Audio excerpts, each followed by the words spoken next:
Hello दोस्तों, नमस्कार। मेरा नाम विजय कुमार पटेल है और आप सभी का मैं अपने इस यूट्यूब चैनल में स्वागत करता हूं, वेलकम करता हूं। तो हमारे बीच हैं हमारे सर झानर सर, जो एक पीएचडी स्कॉलर हैं, और यह हेमलाल जो इंश्योरेंस एडवाइजर हैं। पहले आज छठ पूजा है, तो आप सभी को छठ पूजा की हार्दिक शुभकामनाएं। और मैं माइक झानर सर को देना चाहूँगा, वो छठ पूजा के बारे में बताएंगे, उसी पौराणिक कथा बताएंगे।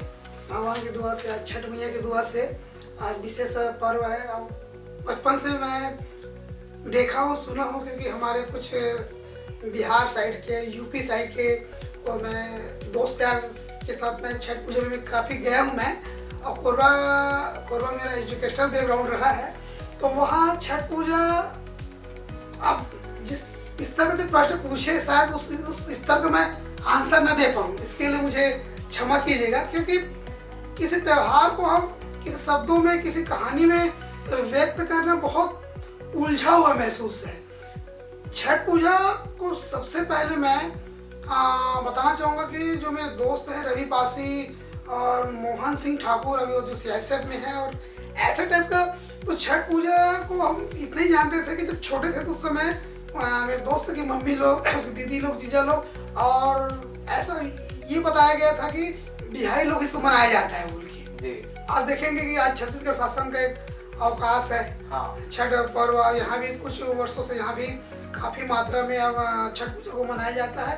तो मेरा ये कहना है कि पूजा और हमारी जो संस्कृति है, सनातन संस्कृति है, न जाने कितने सालों से कुछ पूजा हम कर रहे हैं। खासकर आज छठ पूजा में जहाँ तक मेरे को पता है, सूर्य देव जी का उपास करते हैं, पूजा करते हैं। और ये जब मैं छठ पूजा के बारे में मैं जब जाना, तो ये 3-4 दिन का चलने वाला एक स्टेप बाय स्टेप एक त्योहार है ये।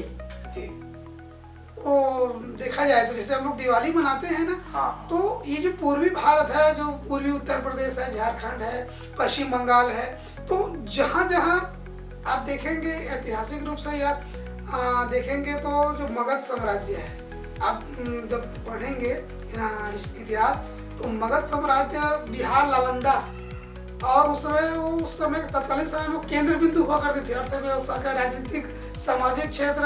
और जो गंगा के दोआब क्षेत्र, जो भूगोल में जब जाएंगे तो ये अलग मैटर है। लेकिन सांस्कृतिक महत्व में देखा जाए तो सूर्य, आप अपने घर से शुरुआत क्या करते हैं, ये आदिकाल से देखा जाए तो अग्नि का आविष्कार मानव समाज के लिए, मानव समुदाय के लिए एक बहुत बड़ा चमत्कार है। आप आदिमानव काल से देखेंगे तो सूर्यदेव की उपासना शुरू से ही हमारी संस्कृति में रहा है। जो उसमें का जो ओज निकलता है भगवा है ना, उसको कई अलग अलग हिंदुओं में देखेंगे तो अलग बात है। लेकिन छठ पूजा जो है खासकर अब ये राष्ट्रीय स्तर का अपना त्यौहार है, और इसमें चाहे शासन, प्रशासन, सामाजिक स्तर पे, और ये है कि सुख समृद्धि परिवार के बच्चे के लिए, परिवार में एक अच्छा सा ओज मिले, प्रताप मिले, एक समृद्धि मिले। हमारी हर त्यौहार का एक थीम होता है कि हमें बरकत मिले, ये है। और छठ पूजा, जैसे आप बोले, जो प्रश्न रखे कि छठ पूजा क्या होता है, तो हमारी संस्कृति ऐसी संस्कृति, छठ पर्व ऐसा है कि हमारी संस्कृति है कि हम फिर से खड़े होने की क्षमता, आशीर्वाद देते हैं। उगते सूरज को हम लोग नमस्कार करते हैं, सूर्य उगे हैं, हम पूजा करें। लेकिन इस छठ पूजा में डूबते हुए सूरज को भी हम आराध्य मानते हैं। सोचिए कितनी बड़ी यहाँ एक मैसेज है कि वो जो उगता है वो डूबता भी जरूर है।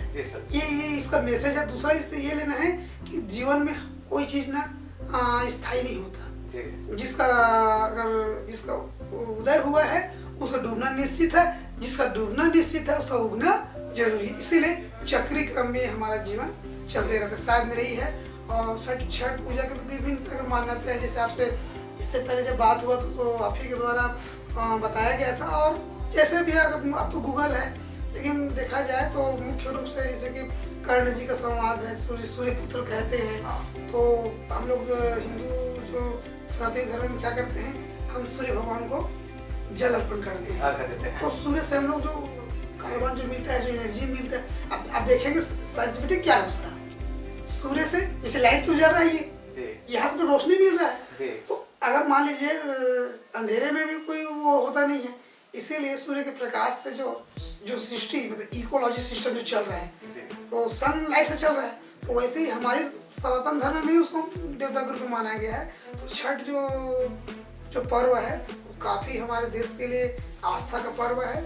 अब जो गंगा का जो आप में बोला ना, गंगा नदी जहाँ बहती जहाँ जाती है, आप देखेंगे गंगा नदी हिमालय से निकलते हुए यूपी बिहार ऐसे होते हैं पश्चिम बंगाल में जाके वो गंगा सागर मिल जाती है। तो ये जो एरिया है क्या होता है, जो भाषाई जो आधार पे देखा जाए त्योहार, हमारे भारत में भाषाई आधार पर त्योहार मनाया जाता है।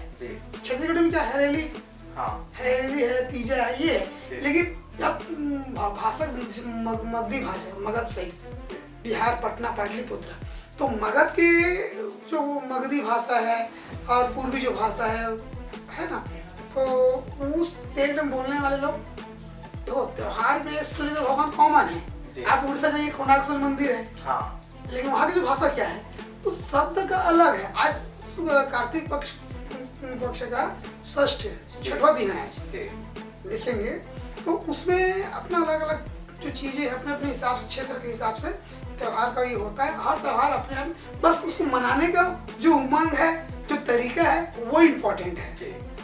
सरकार इसमें बहुत मदद कर रही है जी। तो आज हमने जाना है कि हम छठी मैया कैसे पूजा करते हैं हमारे जानवर से, और इसकी बहुत सारी पौराणिक कथा है। जैसे जब माता सीता और राम जो है लंका से आए, तो जब उनका राज्याभिषेक हुआ तो उस समय माता सीता ने जो है आज ही के दिन पूजा किया था छठी मैया का। और इसके और भी मान्यता है कि सूर्य पुत्र कर्ण ने भी जो सूर्य भगवान को अर्घ्य देते हैं, तो वो भी मान्यता है। और एक और मान्यता है द्रौपदी, जब जो पांचों पांडव जो है अपनी संपत्ति को हार चुके थे, तो द्रौपदी जो छठी मैया को पास रहा ताकि उनके सभी परिवार स्वस्थ रहे, सुख समृद्धि आए और सारा धन जो राज्य था वैभव आए। तो इसकी एक मान्यता है। अगर ये वीडियो आपको अच्छा लगा तो इस चैनल को सब्सक्राइब करें और अपने 5 दोस्तों को शेयर जरूर करें। Thank you, all the best.